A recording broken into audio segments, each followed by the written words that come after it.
Salut à tous, j'espère que vous allez bien. On se retrouve pour une nouvelle vidéo à faire la critique du film Fear Street Prom Queen.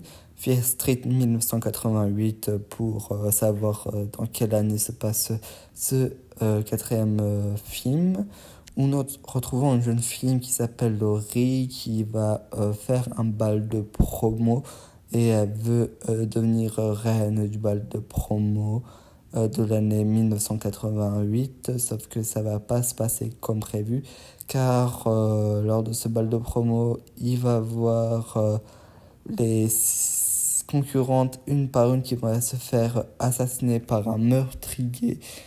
Et le but, c'est on va essayer de découvrir qui est le meurtrier de cette balle de promo et dans la ville de Sunnyside, qui est une ville où on la considère comme la capitale du meurtre des États-Unis.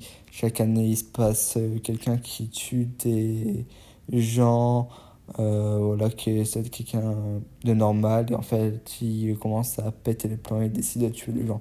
Bon, bref, même si c'est pas dit dans ce film-là, ben, comme j'ai vu la trilogie et tout, même si je sais qu'il n'y a pas de lien avec la trilogie et que je pense que c'est plus un film qui fait que c'est une transition pour de prochains projets. Euh, je parle du fait qu'il y a quelqu'un à chaque fois qui décide de te péter les plombs et tuer quelqu'un, même si c'est pas réellement ça. L'histoire, c'est plus qu'en gros, dans la ville de Shadyside où se passent ces crimes, euh, il y a des gens qui sont possédés par rapport à une soi-disant Saraphir, mais on va comprendre que c'est pas vraiment Saraphir. Je veux pas vous spoiler si vous n'avez pas vu la trilogie, parce que si vous voulez regarder la trilogie, voilà, vous allez spoiler, c'est pas mon but. Et du coup, je vais pas vous spoiler, mais il y a un délire de sorcellerie, tout le tralala. Et dans ce film, on le retrouve pas. Mais allez, je vais passer aussi après au côté spoiler juste après. On le retrouve pas. Je vous le dis tout de suite, comme ça, vous se cache. Il ne ressemble pas du tout à ce qu'on avait vu jusqu'à présent. Rien à voir. Ça, vous allez vite le comprendre, surtout à la fin, voilà. Mais non, on parle pas de, par exemple, de Saphir, des meurtres qu'il y a eu avant, on parle pas. Pourtant, on parle juste que c'est Sunnyside et vite fait de Sunnyvale, mais même Sunnyvale, on n'en parle pas, alors que pourtant, c'est la ville voisine et c'est la ville, entre guillemets, où il se passe rien, tout apaisé. Il y a Sunnyside, voilà, c'est où il y a les meurtres. Et il y a une espèce de concurrence entre Sunnyside et Sunnyvale de base, car il faut savoir qu'à l'époque, les deux villes avant essayaient de former qu'une seule ville et qu'il y a eu une coupure. Et maintenant, à Sunnyside, voilà, c'est le mal, et à Sunnyvale, c'est la liberté, la joie, etc. Bon, bref. Mais on ne retrouve pas de ça.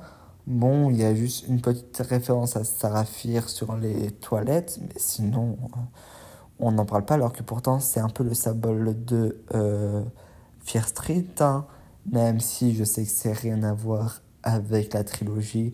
Et comme je me dis, c'est un film à part et je pense que c'est un film de transition.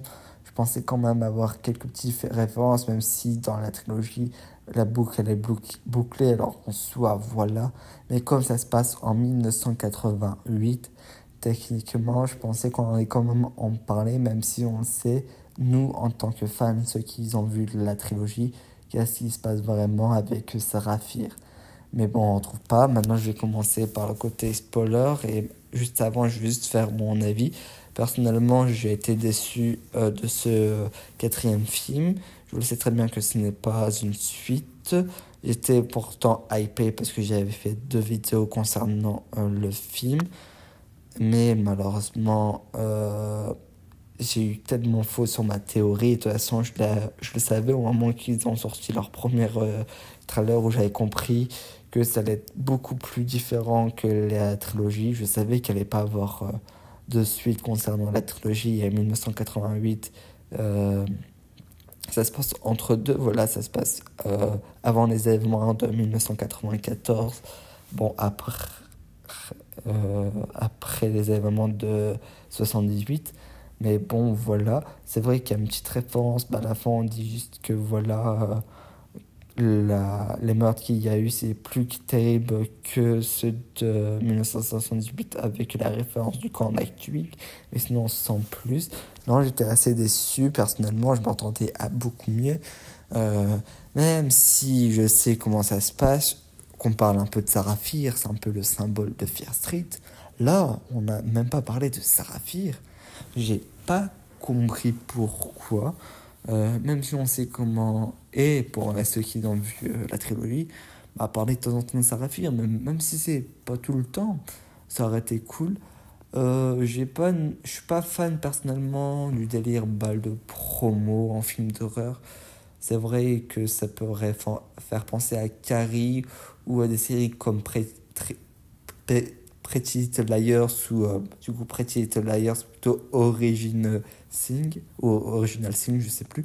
Mais non, je suis pas quelqu'un qui est hyper fan des balles voilà, de promo en film d'horreur. Je préfère quand c'est par exemple dans une ville comme Woodsboro ou celle de Halloween, j'ai oublié, ou par exemple dans un campus comme celle de vendredi 13 qui s'appelle Crystal Lake, voilà. Crystal Lake, ouais, voilà. Et voilà, je trouve que c'est beaucoup plus angoissant que dans un bal de promo d'école. Et aussi, ben, je trouve ça bête, c'est qu'en fait, dans ce bal de promo, on retrouve des adultes, sauf que les adultes pensaient qu'ils vont servir à rien. Et en fait, ben, moi, je trouve que j'ai du mal avec se dire, ben, il y a des gens qui disparaissent parce qu'évidemment, les personnages qui vont apparaître durant le film vont mourir. Je reviendrai après sur ça. Et au final, aucun adulte s'inquiète. Déjà, il y a une des candidates, il faut savoir, euh, qui s'appelle Chrissy, qui a fait pour devenir Reine Ball. Elle a voulu participer et 2 jours avant, euh, elle n'est pas là ben, pour le jour de la présentation, mais personne n'inquiète que ça fait comme des jours qu'elle a disparu. Je trouve ça un peu bête. Je sais que les policiers dans les films d'horreur sont nuls, mais là on n'appelle même pas la police, on s'inquiète pas pour la fille, ça fait quand même des jours qu'elle a disparu. Bon, bref, c'est quand même fou. Et même la première raison qu'on le dit, c'est ah ben elle est pas là, du coup elle est éliminée. Peut-être elle serait arrivée un peu en retard, ça serait possible, mais dire ah bah juste elle est pas là, du coup elle est éliminée, je trouve ça un peu trop facile. Il y a beaucoup de trop facilité scénaristique dans ce quatrième volet, hein. Ça n'a jamais été fou, hein, un scénaristique, c'est pas la chose la plus importante. Euh, Sauf que là, dans la trilogie, il y avait quand même des personnages qu'on s'attachait, même si on savait qu'ils allaient mourir, on le savait. Là, les personnages, ils sont juste bêtes et méchants et c'est un peu pas fou, voilà. J'aime bien pourtant les films d'horreur années 80, mais là, j'ai un peu du mal ce délire des films de notre époque reprendre dans les années 80. Je sais pas comment vous expliquer, mais personnellement, je trouve faire un numéro des années 80 alors que c'est des films tournés en 2025, je trouve ça compliqué. Mais voilà, c'est ma vision à moi. Après, voilà, peut-être que certains vont aimer. Voilà, il y a pire comme film d'horreur, mais personnellement, parmi tous les films Fear Street, ben, c'est celui que je l'aime moins aimé. Et aussi, ben, je suis désolé, mais les meurtres déjà n'ont pas été incroyables. La plupart des meurtres, c'était hors caméra. C'est assez dommage personnellement, la plupart des meurtres se font hors caméra. Et c'est pas aussi les deux scènes impressionnantes, mais la plupart des scènes ne sont pas impressionnantes. Alors ça n'a pas été la grande qualité de Fear Street depuis toujours, hein. On sait que voilà, les meurtres, ils se basent pas sur ça, mais quand même. Je pensais qu'ils allaient faire mieux, mais sinon, sans plus, assez déçu de ce film. Moi qui étais hypé de fou, c'est vrai que voir ce film comme ça, j'étais assez déçu. Maintenant, je vais passer sur le côté spoiler, hein, ça va pas durer longtemps. Mais la révélation des tueurs, je suis déçu. Le fait qu'ils ne soient pas aussi possédés, je trouve que ça perd de son charme de Fear Street. Alors, j'ai pu comprendre que ce Fear Street et même la globalité des films euh, sont faits à partir de livres. Personnellement, j'ai pas lu les livres, je suis pas quelqu'un qui lit les livres, je suis pas un grand fan de lecture. Alors voilà, je peux comprendre qu'ils reprennent l'idée des livres, mais quand tu as une trilogie aussi bonne que Fear Street, et avec ce délire de possession sorcière, même si tu sais que voilà, je le savais qu'ils n'allaient pas en parler plus que cela, parce que voilà, la boucle est bloquée avec la trilogie, ça sert à rien de continuer pour rien, mais en parler comme ça, et même pour avoir un jeu de possession, un détruire juste se posséder, personnellement, ça m'aurait plu que là, juste parler de Salarafir, mais avoir des tueurs de posséder, je pense qu'il faut les garder quand même ce détail que je trouve très important. Ça a été dommage et c'était trop prévisible. Voilà, les tueurs, c'est les parents de Tiffany, et Tiffany, c'était la rivale de Laurie. Voilà. Sinon, les autres personnages, je pense, sont un peu nunuches, ça ne sert à rien. Et c'est assez dommage, c'est que voilà, c'était trop prévisible. Et comme quand je l'ai regardé personnellement, je n'ai pas cherché. Parce que je me suis dit quand même, ça va être une personne possédée. Et la première fois, ils vont nous l'utiliser à la fin. Ça aurait été la première fois qu'on utilise à la fin le tueur. Parce que d'habitude, c'était toujours au début. Mais là, non. On l'utilise à la fin. Et c'est des mecs, des personnes normales qui ont juste pété les plombs. Et qui voulait se manger de la mère de Laurie, qui un peu, je crois, à cause d'elle, elle n'a pas eu de balle de promo, je sais plus quoi. Bon, bref, leur vengeance, allez, putain, c'était mauvais de toute façon. Alors, y en a qui disent qu'à la fin, peut-être que la mère, elle était possédée parce que son sang fait la marque de la sorcière. Mais bon, elle était très bien consciente, elle savait très bien ce qu'elle faisait, elle savait très bien qui tuer, alors que les tueurs de base ne sont pas conscients, ils tuent tout le monde sur leur passage, voilà quoi.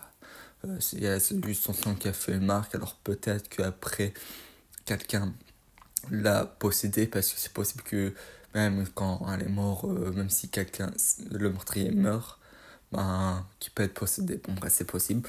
J'en sais rien. Bon, ça m'a très été déçu. Ils ont fait un plot twist avec Tiffany, mais c'était prévisible en fait. J'ai pas cherché parce que durant le film, je voulais regarder et découvrir. Mais bon, personnellement, à un moment, quand tu comprends que c'est des humains, tu sais à peu près c'est qui.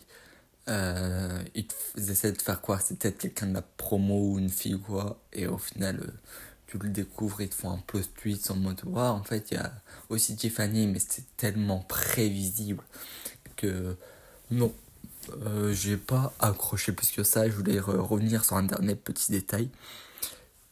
Les scènes de mort sont plutôt bien, mais ou plutôt, ben voilà quoi, plutôt correct. Mais la musique, c'est toujours la même. Et bon, on met une fois la musique, je veux bien.